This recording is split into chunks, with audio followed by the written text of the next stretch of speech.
To clear browsing history in the Internet app on Samsung Galaxy S25 Ultra, open Samsung Internet app.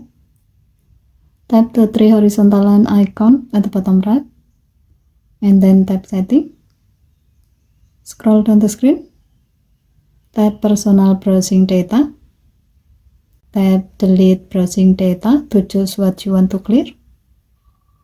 Here, make sure to check browsing history.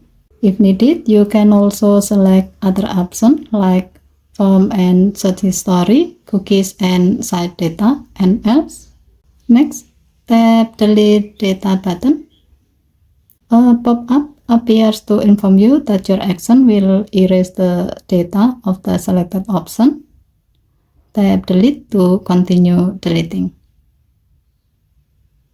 As a note, clearing your browsing data can help you protect your privacy, free up space, and refresh your browsing experience by removing old or unnecessary data. Whether you want to keep your activity private or speed up your browser, this quick cleanup keeps everything running smoothly. Okay, thank you for watching. Please help to like and subscribe. Have a nice day.